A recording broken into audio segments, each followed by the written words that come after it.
Cordial saludo. Este tema que voy a abordar ahora tiene que ver con a qué se debe la popularidad de Uribe, que si bien es una popularidad en declive, de todas maneras sigue siendo muy importante.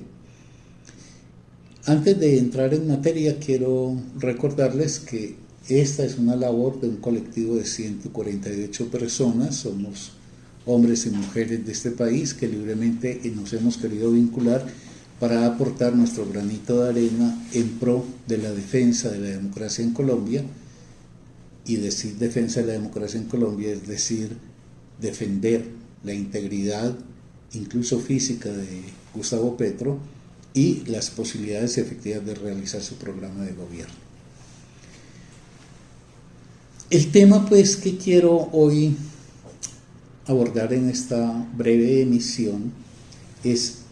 el que obedece a la pregunta ¿en qué radica la popularidad de Uribe? Que si bien declina, como he dicho, sigue siendo muy importante. Entonces es necesario bregar a entender eso, para ver si, entendiéndolo, se pueden encontrar los caminos que contribuyan a minar la vigencia de un líder que ha sido tan nefasto para la historia colombiana. Lo primero que habría que mencionar es que el caballito de batalla de Álvaro Uribe, el punto que es el retintín de él en los 20 años que ha estado rigiendo la política en Colombia, es el tema de las guerrillas.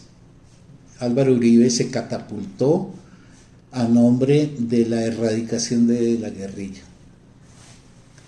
con una paradoja sin embargo. El único discurso que tiene, porque la seguridad democrática en el fondo no se centra sino en la promesa de eliminación de la guerrilla, digo, lo paradójico es que ese discurso de la eliminación de la guerrilla al mismo tiempo está sostenido sobre la necesidad de que la guerrilla no desaparezca, porque como no hay más elementos, porque no tiene otra visión política, para él la existencia de la guerrilla es imprescindible, es necesaria, y por eso él,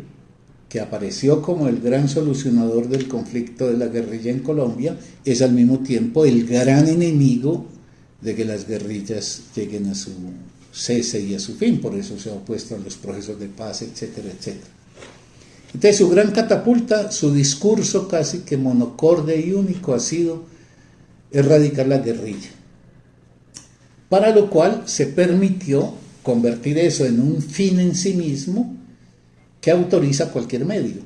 Por eso en la implementación de la lucha contra la guerrilla, la visión de Álvaro Uribe y su implementación ha sido la abolición de los derechos civiles, de los derechos humanos, de las libertades, etc. Pero hay que señalar también que Álvaro Uribe es un personaje que es necesario entenderlo como un líder de la derecha y de la derecha extrema, que está revestido de algo que es muy importante porque eso concita la atracción de las masas, y es que es un líder carismático. Álvaro Uribe, decía yo en la emisión anterior, no es un hombre inteligente ni es un hombre culto, no son esos los grandes focos de atracción que tiene Uribe. Álvaro Uribe es un líder carismático por la vía de promover y suscitar las emociones. No es un hombre que lidere generando discursos que aclaren, tramitando en la sociedad explicaciones racionales, que vayan dando cuenta de las causas y de las soluciones, sino que él simplemente concita emociones, arrastra gente desde un discurso que veremos es un discurso en el fondo muy fofo y muy vacío. Un líder carismático, es decir, un líder que tiene el poder de cautivar, en este caso, insisto, no porque sea carismático en vía de la racionalidad, sino que es carismático porque desata emociones, tiene como contraparte la existencia de unos otros fascinados con él, obnubilados con él. Y por eso, en el entendimiento de lo que ha sido Uribe, tenemos un líder que sin ser inteligente es cautivante, ya diré por qué rasgos, y unas masas que atienden a él sin pedirle cuentas ni razones, sino simplemente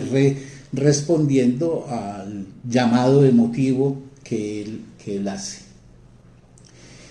Ese discurso de Álvaro Uribe, y examinemos así sea rápidamente algunos rasgos propios de un liderazgo carismático del tipo de Uribe,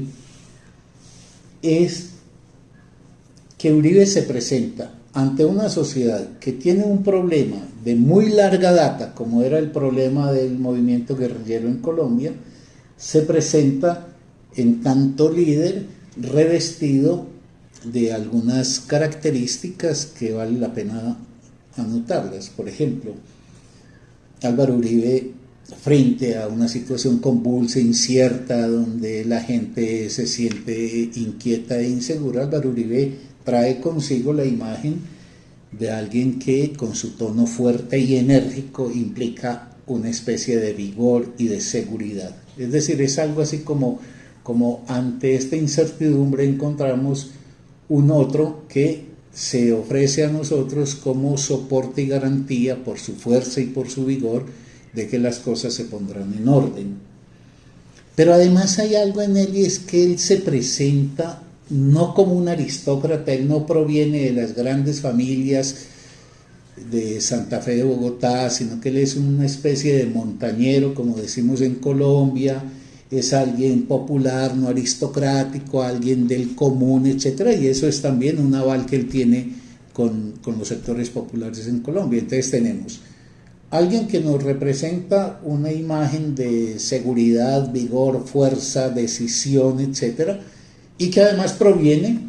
o por lo menos en sus signos evidentes, es un sector, es proveniente de un sector popular. Pero además tiene un discurso cuya retórica, y sobre todo sobre un pilar en que monta esa retórica, la patria, es un discurso vacío. Habrá que hacer un comentario, quizás no hoy, en la próxima emisión, sobre el concepto de patria, porque patria es un vocablo preferido de Álvaro Uribe, y es un vocablo que desata precisamente en ese rasgo de líder carismático por vía de las emociones, desata identificaciones imaginarias y la gente se precipita a reunirse en torno a ese vocablo que, si uno lo examina en la forma en que Álvaro Uribe lo pone en ejercicio y en práctica, uno va a percatarse de lo vacío, de lo güero, de lo insulso que finalmente es. Pero Álvaro Uribe además, promueve un discurso que no se dirige a la razón, sino a la emoción inmediata y ciega. A él no le interesa tanto dar razones, explicaciones, sino hacer del discurso una especie de llamado, de invocación a la conjunción de la gente en forma completamente imaginaria y, por ende, como vengo diciendo, poniendo en escena esencialmente las emociones. Entonces tenemos un líder emotivo que arrastra masas emocionadas y que no se pregunta ni por los medios que implementa para alcanzar los fines, ni siquiera si esos fines que dice pretender alcanzar se están realmente alcanzando por las vías y las modalidades que él pone en marcha. Pero hay algo en Álvaro Uribe que es pilar, que es fundamental en este discurso que él nos ofrece, este discurso que es casi que identificador de él, y es ese vocablo que mencioné ahora, que es la noción de patria. Sobre la patria él activa las emociones de las personas, y por eso es un vocablo que está requerido de ser examinado con cuidado, independiente de que no lo vaya a hacer en la emisión de hoy, porque hoy quiero tocar otros puntos, pero sí quiero dejar insinuado esto porque es, en mi opinión, un hecho central para poder entender por qué la eficacia que ha tenido la imagen de Álvaro Uribe en el derrotero de la sociedad colombiana, y por qué esa visión que él tiene es una visión que, contrario a lo que se propone, conduce a algo distinto. Vengo pues diciendo que en la mirada que debemos dirigirle a Álvaro Uribe para explicarnos por qué la importancia de un hombre que, como he dicho ya reiteradas veces, no es un hombre inteligente, es decir, no es un hombre del que podamos esperar ideas luminosas, originales, no es un hombre culto. Álvaro Uribe es prosaico. Y sin embargo, ¿por qué alguien carente de calidades que parecieran condiciones para que una sociedad pudiese estar bajo su mando, alcanza el lugar que ha alcanzado en la sociedad colombiana, ese lugar tan preponderante? Vale entonces reiterar que la guerrilla es el punto de pivote para todas las acciones de Álvaro Uribe. Ahora, en esa forma de él encarar un drama que vivía la sociedad colombiana, un drama que realmente lo padecía la sociedad colombiana y que él aparece como el salvador, como el que promete que finalmente saldremos de esa dificultad, que además lo hace sin ningún examen serio de corte sociológico, histórico, sobre por qué en Colombia emergieron las guerrillas y por qué, por ejemplo, su tendencia a la duración. Al margen de eso, porque para él la única visión es militarista y por eso su propósito es arrasar con el último guerrillero, esa actitud de Álvaro Uribe logra, sin embargo, astutamente, porque él es astuto, logra velar tras la lucha contra la guerrilla la realidad socioeconómica y política del país. Y en lugar de poner estas problemáticas en el foco de la atención de la dirección política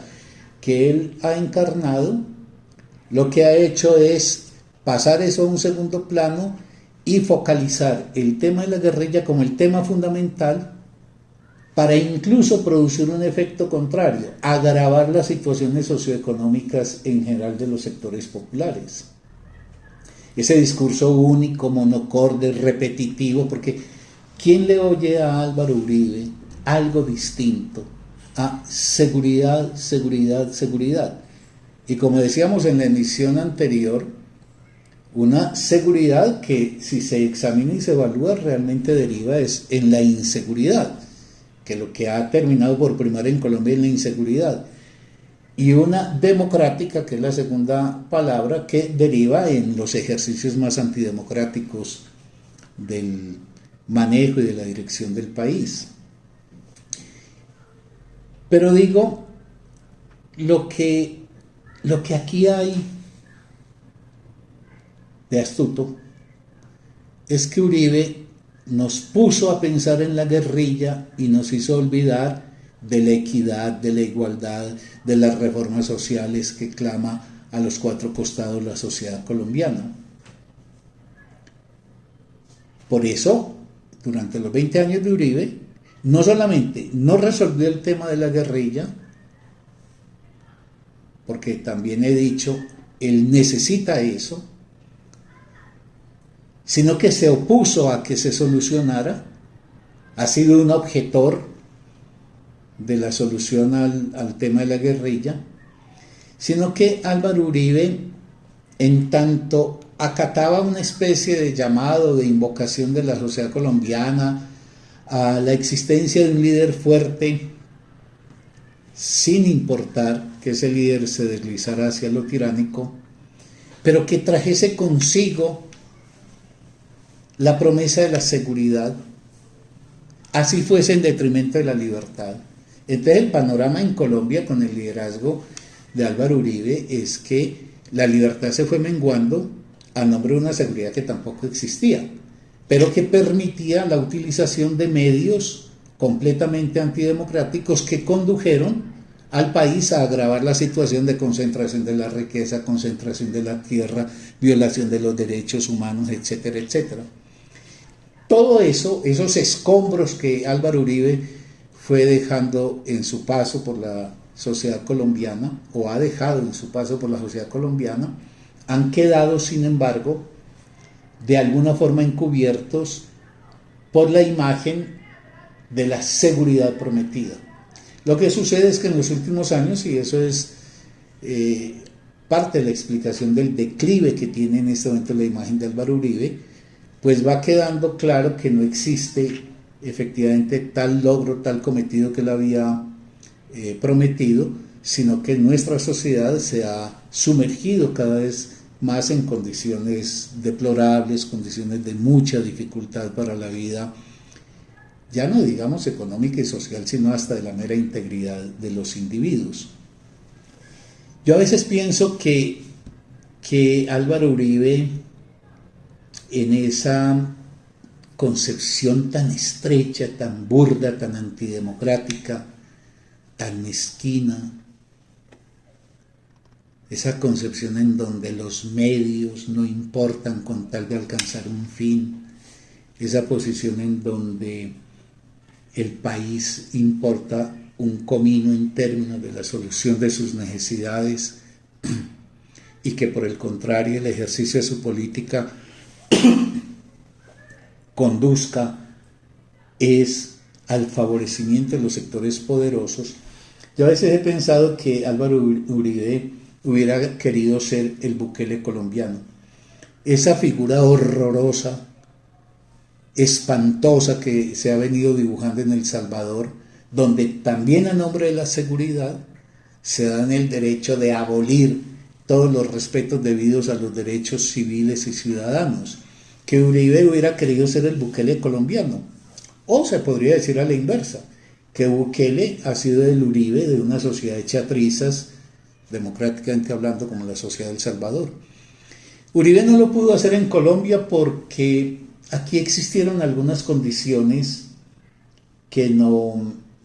fueron las propias de El Salvador, pero este no es el motivo ahora de este comentario y nos distraería, pero sí sería bueno tenerlo presente, porque también indicaría que si nosotros no hemos colapsado con una política como la que Uribe ha implementado en sus 20 años de tiranía, es porque en Colombia quedaron algunos restos que permitieron que la sociedad se mantuviera relativamente en sus goznes. Y entonces, a diferencia de lo que acaeció en El Salvador, aquí la existencia de algunas instituciones no corrompidas completamente y con hombres o mujeres valientes, y particularmente estoy pensando en las de la justicia, impidieron que ese anhelo de tirano perpetuado, de tirano de voz única